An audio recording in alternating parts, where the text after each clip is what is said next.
Super cup football ടൂർണമെന്റിന് മുന്നോടിയായി കേരള ബ്ലാസ്റ്റേഴ്സിന്റെ പരിശീലന ക്യാമ്പ് ഗോവയിൽ ആരംഭിച്ചു. സ്പാനിഷുകാരനായ ഡേവിഡ് കറ്റാല മുഖ്യ പരിശീലകനായി ചുമതലയേറ്റ ശേഷം ബ്ലാസ്റ്റേഴ്സ് തിരിച്ചുവരവിനൊരുങ്ങുകയാണ്.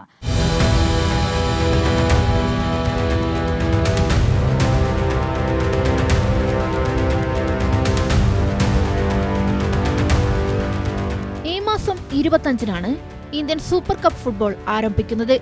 സൂപ്പർ കപ്പിൽ മികവ് തെളിയിച്ച് തകർച്ചയിൽ നിന്ന് കരകയറാനാണ് കേരളത്തിന്റെ സ്വന്തം ബ്ലാസ്റ്റേഴ്സ് ഒരുങ്ങുന്നത്. ഡേവിഡ് കട്ടാലയ്ക്ക് കീഴിൽ ഉയർത്തെഴുന്നേൽപ്പ് പ്രതീക്ഷിക്കുന്ന മഞ്ഞപ്പട ഗോവയിൽ പരിശീലനം ആരംഭിച്ചു. ഗോവയിലെ പാരാഗ്രൗണ്ടിലാണ് പരിശീലനം. വിദേശ താരങ്ങളായ Adrian Luna, Noah Sadaoui, Dusan Lagator, പുതുതായി ടീമിലെത്തിയ കോൾഡോ ഒബിയേറ്റ എന്നിവരും പരിശീലനത്തിലെത്തി. സച്ചിൻ സുരേഷ്, നവോജിത് സിംഗ്, സന്ദീപ് സിംഗ് തുടങ്ങിയവരും പരിശീലനം ആരംഭിച്ചു.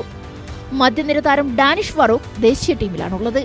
യുവതാരങ്ങളായ വിപിൻ മോഹനൻ, കോറോ സിംഗ്, മുഹമ്മദ് ഐമാൻ എന്നിവരെല്ലാം ഇന്ത്യയുടെ അണ്ടർ 23 സ്ക്വാഡിനൊപ്പമാണ്. ഈ സീസണിലെ ആദ്യ പ്രധാന മത്സരങ്ങളിലൊന്നായ സൂപ്പർ കപ്പ് ഫുട്ബോളിലൂടെ ഒരു തിരിച്ചുവരവാണ് ബ്ലാസ്റ്റേഴ്സ് പ്രതീക്ഷിക്കുന്നത്. Sports desk, Kairali news.